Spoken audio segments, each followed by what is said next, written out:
हमारे चैनल को सब्सक्राइब करना ना भूलें। यहाँ हजारों कहानियां हैं आपके लिए।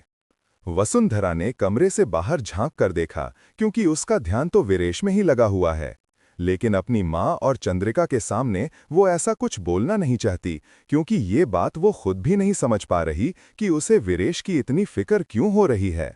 वीरेश के अलावा महल में किसी को भी इस बारे में कुछ नहीं पता है कि वहां पर कितनी सारी काली शक्तियां एक साथ हमला कर रही हैं, सिर्फ और सिर्फ उसकी सुरक्षा कवच को तोड़ने के लिए। लेकिन वीरेश अपनी पूरी ताकत लगा रहा है, जिससे कि वो लोग महल में प्रवेश ना कर पाएं। लेकिन फिर भी उसका कवच तोड़कर कुछ शक्तियां महल में प्रवेश कर गईं और वो सब राजकुमारी की तरफ ही बढ़ रही हैं। जितने भी साधारण सिपाही और सैनिक हैं, वो सब ना ही इन शैतानी शक्तियों को देख सकते हैं और ना ही महसूस कर सकते हैं, तो उनका सामना करना या उनसे किसी की रक्षा करना उनके बस की बात ही नहीं है। लेकिन इस वक्त जो कुछ भी वहां पर हो रहा है, इससे सभी को अंदाजा हो गया है कि आज रात के इस समय महल पर आक्रमण का एक ही मकसद है, और वो है राजकुमारी को वहां से लेकर जाना। इसीलिए राजा और सभी इतना घबराए हुए हैं। लेकिन कहीं ना कहीं उन लोगों को लगता है कि वीरेश वसुंधरा को बचा लेगा, लेकिन इस वक्त उसकी भी हालत बहुत खराब हो चुकी है। वसुंधरा कमरे के दरवाजे के पास आकर बाहर झांकती हुई उसकी तरफ देख रही है, जबकि वीरेश की आंखें बंद हैं और वो अपनी शक्तियों को और बढ़ाने की कोशिश में लगा है। लेकिन उसकी ऊर्जा भी अब धीरे धीरे खत्म हो रही है, क्योंकि काफी देर से वो अकेला ही इन शक्तियों से लड़ रहा है, और वो नकारात्मक शक्तियां बहुत ज्यादा और अलग-अलग प्रकार की हैं। अतृप्त आत्माओं, प्रेत और पिशाचों को शैतान के उस भयानक रूप ने अपने वश में कर रखा है। लेकिन वो किसी को भी इस बारे में बता नहीं सकता कि उसकी हालत खराब हो रही है और अब उसे आराम चाहिए अपनी शक्तियों को दोबारा से अर्जित करने के लिए। लेकिन ऐसे वक्त में वो आराम करना तो दूर, आराम के बारे में सोच भी नहीं सकता, क्योंकि ज्ञान और ध्यान से ही उसकी शक्तियां बढ़ती हैं और वापस से उसके शरीर में ऊर्जा आती है। लेकिन अभी उसके पास इन सब में से किसी भी चीज का वक्त नहीं है, और वो किसी को इस बारे में बोल भी नहीं सकता, क्योंकि वहां पर किसी को भी ये सब कुछ समझ नहीं आएगा। ऐसी चीजों को सिर्फ उसके साथ ही और आश्रम से जुड़े हुए लोग ही समझ सकते हैं, खासकर उसके गुरुजी और आश्रम में रहने वाले दूसरे गुरु, जो उन्हें ये सब सिखाते हैं। वसुंधरा, आप कहाँ जा रही हैं? वापस चलिए कमरे के अंदर। आपने सुना नहीं था वीरेश ने आपसे क्या कहा था? रानी कादंबरी ने वसुंधरा को कमरे के दरवाजे से बाहर जाते हुए देखकर उसे पीछे से आवाज लगाई, तो अपनी माँ की बात सुनकर वसुंधरा वहां पर ही रुक गई। चंद्रिका भी उसके पीछे ही जा रही थी, शायद उसे रोकने के लिए, लेकिन जब वसुंधरा ने अपनी माँ की आवाज सुनी तो वो दरवाजे के पास ही रुक गई, और उसने पीछे मुड़कर देखा तो उससे कुछ दूर चंद्रिका भी अपनी जगह पर ही रुक गई और उसका हाथ पकड़कर उसे वापस कमरे में अंदर की तरफ ले आई। वसुंधरा ने उनकी बात का कोई भी जवाब नहीं दिया और उसके माँ फिर से उसे समझाने लगी। लेकिन उस कमरे का दरवाजा खुला हुआ है, और उन लोगों ने जब बाहर की तरफ देखा तो वहां पर एक भयानक शक्ल का बूढ़ा सा कुबड़ा आदमी खड़ा हुआ था। उसके चेहरे पर एक शैतानी मुस्कान थी, और आगे की तरफ आते हुए उसने वीरेश को देखते ही उस पर हमला किया, और इस तरह पीछे से अचानक हुए हमले से वीरेश संभल नहीं पाया, क्योंकि पहले ही वो काफी कमजोर हो चुका था। लेकिन तभी वो बूढ़ा आदमी आगे की तरफ बढ़ा और बोला, तुम्हारी सारी शक्तियां बेकार हैं मेरे मालिक के सामने, और तुम्हारे जैसा तुच्छ इंसान कभी भी महान शैतानी शक्तियों का सामना नहीं कर सकता। इसलिए हट जाओ हमारे रास्ते से, अगर जिंदा रहना चाहते हो तो। उसके इस तरह से पीछ पीछे अचानक हमला करने पर वीरेश लड़खड़ाकर वहीं जमीन पर घुटनों के बल बैठ गया। उसके हाथ भी नीचे जमीन से आ लगे और उसके इर्द गिर्द बना वो रक्षा कवच भी टूट गया। वीरेश के पहले ही शरीर पर काफी ज्यादा चोटें लगी हुई थीं, उन काली शक्तियों के सीधे हमले की वजह से, क्योंकि उसके शरीर पर नकारात्मक ऊर्जा का बहुत ही बुरा असर होता है, क्योंकि वो पूरी तरह से दिव्य शक्तियों का मालिक है। लगता है जान तो तुम्हें अपनी प्यारी नहीं है, और तुम यहाँ तक आए कैसे? मेरे होते हुए तो तुम राजकुमारी तक कभी पहुंच नहीं पाओगे, इसलिए वापस चले जाओ यहाँ से। वीरेश भी दोबारा उठकर खड़े होते हुए उस आदमी की आंखों में आंखें डालकर पूरे आत्मविश्वास से बोला। तभी उस आदमी ने अजीब तरह से कहा, राजकुमारी को तो हम यहाँ से लेकर ही जाएंगे, क्योंकि आज मेरे मालिक का इतने सालों का इंतजार पूरा होने वाला है, और तुम कभी भी हमसे जीत नहीं सकते लड़के। इतना बोलकर वो बूढ़ा कुबड़ा आदमी हंसने लगा। वो कुबड़ा और कोई नहीं, शैतान का सेवक भानु है, लेकिन महारानी वसुंधरा और चंद्रिका में से कोई भी उसे नहीं पहचानता है। वसुंधरा के जन्म के वक्त जब वो यहाँ पर महल में आया था, तब सिर्फ राजा और कुछ मंत्रियों से ही उसका सामना हुआ था और वही लोग उसे पहचानते हैं, लेकिन फिलहाल उनमें से कोई भी वहाँ पर महल में उस जगह पर नहीं है। दूसरी तरफ बाहर जहाँ पर राजा और बाकी सारे लोग फंसे हुए हैं, वहाँ पर बहुत ही ज्यादा काली धुंध है, जिसकी वजह से उन लोगों को कुछ नजर नहीं आ रहा, लेकिन वो सब अपनी अपनी तरफ से देखने की कोशिश कर रहे हैं। तभी वो भयानक हंसी की आवाज जो अब तक उन लोगों से बात कर रही थी, वो फिर से वहां पर गूंजी और उस हंसी की आवाज में सभी को बहुत कुछ अजीब सा महसूस हुआ और कुछ डर भी लगा। लेकिन तभी उनके सामने दो पीली आंख जैसी आंखें उस काले धुनी के बीच में से चमकती हुई नजर आईं और एक बहुत ही लंबा चौड़ा सा मजबूत व्यक्तित्व का आदमी हवा में तैरता हुआ नजर आया। उसके दोनों हाथ फैले हुए थे, उसने पूरे काले कपड़े पहने हुए थे, उसके गर्दन तक आते लंबे बाल थे और चेहरा दिखने में आकर्षक लेकिन काफी भयानक लग रहा था। उसकी पतली नाक और दिखने में अच्छा खासा सुंदर चेहरा था, लेकिन जिस तरह से अपनी जलती हुई निगाहों से घूरकर वो सामने खड़े सारे लोगों को देख रहा था, किसी की भी सांस गले में अटक जाए, क्योंकि उसके चेहरे से एक भयानक ऊर्जा निकल रही थी और उसी तरह की नकारात्मक भयानक ऊर्जा उसके आसपास चारों तरफ भी फैली हुई थी। उसे देखकर राजा के मुंह से एकदम ही निकला, विक्रांत, नहीं तुम यहाँ कैसे आ सकते हो? हाँ, बिल्कुल सही पहचाना है महाराज आपने, आखिर इसीलिए तो आप महाराज हैं। इतना बोलकर वो फिर से हंसने लगा और उसकी हंसी राजा और बाकी सब के कानों में किसी तीर की तरह चुभ रही है, क्योंकि ये हंसी उसकी जीत की खुशी भी है जिसे वो सब बर्दाश्त नहीं कर पा रहे हैं। वो हंस रहा था, तभी नीचे खड़े सिपाहियों में से एक ने तीर से उस पर हमला किया, लेकिन वो तीर उस तक पहुंचने से पहले ही जमीन पर गिर गया और उसे छू भी नहीं पाया। वो सब एक तरह की बेवकूफ़ी कर रहे थे, उस पर हमला करने की कोशिश करके।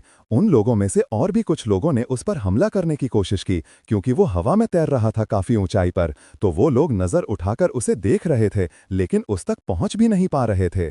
बेवकूफ हो तुम लोग, मुझे छू भी नहीं सकते और मुझे मारने की कोशिश कर रहे हो। लगता है तुम लोगों को अपनी जान प्यारी नहीं है।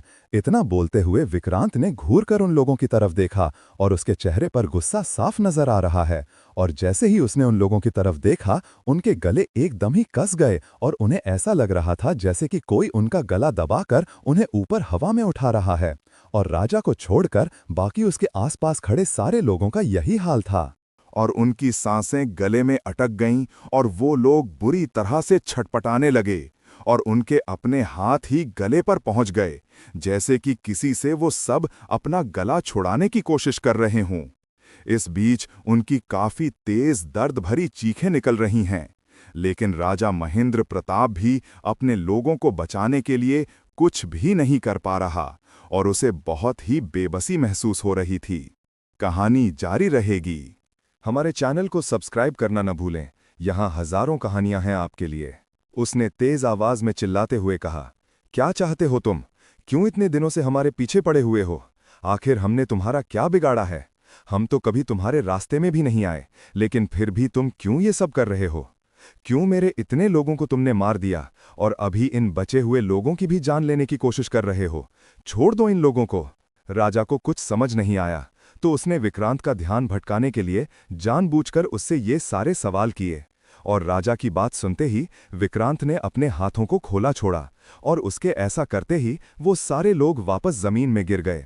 उनमें से एक दो लोग बेहोश भी हो गए थे, लेकिन बाकी लोग तुरंत ही उठकर खड़े हुए और पीछे की तरफ भागने लगे, लेकिन वहां पर कहीं से भी बचकर निकल जाने की जगह नहीं थी। हमारे रास्ते में तो तुम कभी आ भी नहीं सकते हो, इसलिए इतने बड़े सपने तो देखना ही छोड़ दो। और हमने भी तो तुम्हें आज तक जिंदा छोड़ा है, इसके लिए हमारा एहसान मानो तुम। इतना बोलते हुए उसने राजा की तरफ देखकर अपना एक हाथ उठाया।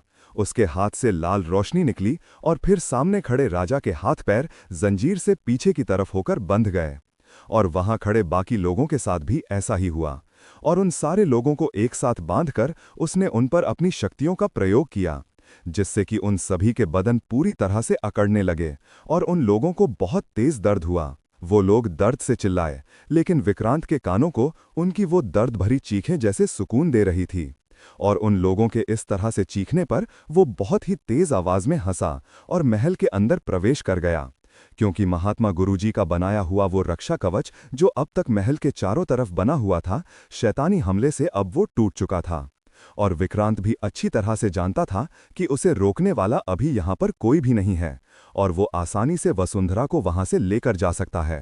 राजा ने उसे अंदर जाते देखा तो फिर से तेज आवाज में चिल्लाया, रुक जाओ, क्या चाहते हो तुम? विक्रांत शैतानी मुस्कुराहट के साथ उसकी बात का जवाब देते हुए बोला, तुम अच्छी तरह से जानते हो कि तुमसे मैं सिर्फ एक ही चीज चाहता हूं।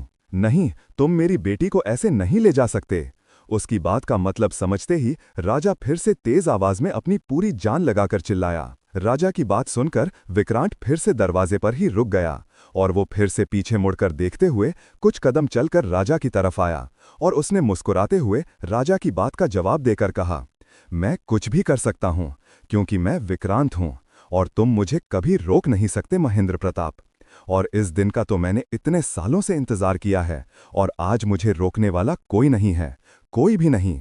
इसलिए मैं वो करके रहूंगा और मैं वसुंधरा को यहां से ले जाकर रहूंगा। तुम बस देखते रह जाओगे।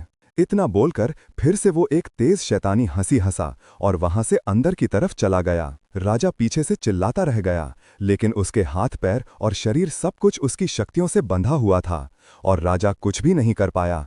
यहां तक वो अपनी जगह से हिल भी नहीं पा रहा है। थोड़ी दूर पर खड़े सारे लोग, राजकुमारी का भाई और बाकी के सैनिक भी उसी तरह से बंधे हुए हैं और उनमें से आधे से ज्यादा तो मल गए हैं या फिर बहुत ही बुरी हालत में घायल होकर बेहोश पड़े हैं और उन्हें बचाने वाला कोई भी नहीं है क्योंकि सभी पर हमला हुआ है और सभी को कहीं ना कहीं चोट लगी है और वो सब एक दूसरे से काफी दूर बंधे हुए हैं। सिर्फ उन सब की आवाज शायद एक दूसरे तक पहुंच रही है, लेकिन वो किसी की मदद नहीं कर पा रहे हैं क्योंकि खुद भी उन काली शक्तियों में बुरी तरह से फंस गए हैं। पांचवाए, नदी के दूसरे किनारे पर रक्षक दल के सारे सदस्य मदद के लिए इस तरफ आ रहे हैं। उन लोगों ने रास्ते में लोगों को बुरी हालत में तड़पते हुए देखा और उनमें से जिनके पास भी जख्मों को ठीक करने की उपचारात्मक शक्ति है, वो लोग उन लोगों को अपनी शक्तियों से ठीक कर रहे हैं।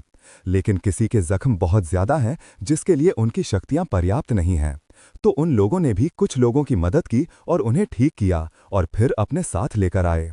इसी बीच वैभव ने उन लोगों से सवाल किया, क्या हुआ है यहाँ पर? क्या तुम में से किसी को भी पता है? वैभव ने सैनिकों से ये सवाल किया, लेकिन जवाब में उसे सिर्फ लटके हुए सर नजर आए क्योंकि किसी को कुछ भी नहीं पता था कि वहां पर आखिर हो क्या रहा है। तभी एक तरफ से किसी के दर्द से कराहने की आवाज आई और उसने वैभव की बात का जवाब देते हुए कहा, महल पर हमला हुआ है और वो हमला किसी इंसान का नहीं बल्कि शैतान के अंश विक्रांत ने किया है, जिसका खौफ पूरे राज्य में फैला हुआ है। आज वो हमारा बुरा सपना बनकर हमारे सामने आ गया है। घायल सेनापति, जिसके हाथों से खून निकल रहा था क्योंकि उसके बाजू पर हमला हुआ था, उसने किसी तरह से उन लोगों की बात का जवाब दिया और तभी आगे आते हुए शिवानी ने उसके हाथ पर अपना हाथ रखा और अपनी आंखें बंद की। उसके हाथों से सुनहरी रोशनी निकली जिसकी वजह से सेनापति के बाजू से खून निकलना बंद हो गया और फिर उसने अपनी आंखें खोली। सेनापति को रक्षक दल के बारे में पता है और वो उन लोगों को शक्तियों का इस्तेमाल करते नहीं देख सकते, लेकिन शक्तियों से अपने आप को ठीक होते महसूस कर सकते हैं। इसलिए जैसे ही शिवानी ने उसके हाथ के जख्म को भर दिया, सेनापति को दर्द से राहत महसूस हुई और उसने शिवानी का शुक्रिया अदा करते हुए कहा, मदद के लिए आप लोगों का शुक्रिया, लेकिन क्या आप लोग कोई मदद कर सकते हैं? उस विक्रांत ने राजा को भी कैद कर दिया है और वो राजकुमारी को लेने के लिए महल में गया है। क्या आप उसे रोक पाएंगे? सेनापति ने बहुत ही उम्मीद भरी निगाहों से उन सब की तरफ देखते हुए उनसे सवाल किया। वो विक्रांत क्यों पड़ा है राजकुमारी के पीछे? और आज तक तो हमने सिर्फ उसका नाम ही सुना था, लगता है आज उससे सामना भी हो जाएगा।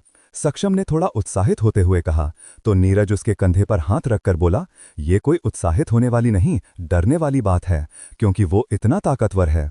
देखो, उस अकेले ने यहाँ पर कितनी तबाही मचाई है, हमें उसे बिल्कुल भी कम नहीं आंकना चाहिए। नीरज की बात सुनकर लतिका ने कहा, हाँ, लेकिन चलो, हो सकता है कि वीरेश को भी हमारी मदद की जरूरत हो। जब वो इतना शक्तिशाली है तो वीरेश अकेले उसका सामना कैसे करेगा? इतना बोलते हुए वो सब वहां से आगे बढ़ गए और वो लोग वीरेश के साथ राजा को भी ढूंढ रहे हैं, लेकिन तभी उन लोगों ने देखा कि राजा के चारों तरफ वो काले साए अभी भी मंडरा रहे हैं, जिससे कि वो लोग राजा तक पहुंच भी नहीं पाए। और अगर अभी राजा को आजाद करने के लिए वो लोग उन काले साए से लड़ने की कोशिश करते तो उनकी भी सारी शक्तियां उन पर ही खर्च हो जाती और फिर वो वीरेश की मदद नहीं कर पाते और ना ही विक्रांत से सामना। इसलिए फिलहाल के लिए उन लोगों ने किसी को भी ठीक करने या आजाद करने में अपनी शक्तियां खर्च नहीं की और एक दूसरे का हाथ पकड़कर वहां से महल के अंदर बढ़ गए। एक दूसरे का हाथ पकड़ने से उन सारे लोगों की शक्तियां बढ़ती हैं और एक दूसरे में मिल जाती हैं, जिसकी वजह से वो सभी ज्यादा शक्तिशाली हो जाते हैं। वो कुल मिलाकर 6 लोग हैं और उनके साथ सेनापति भी है, क्योंकि सेनापति ही उन्हें वहां का रास्ता दिखा रहा है। वो लोग आज पहली बार ही महल में आए हैं, तो उन लोगों को कुछ पता नहीं है।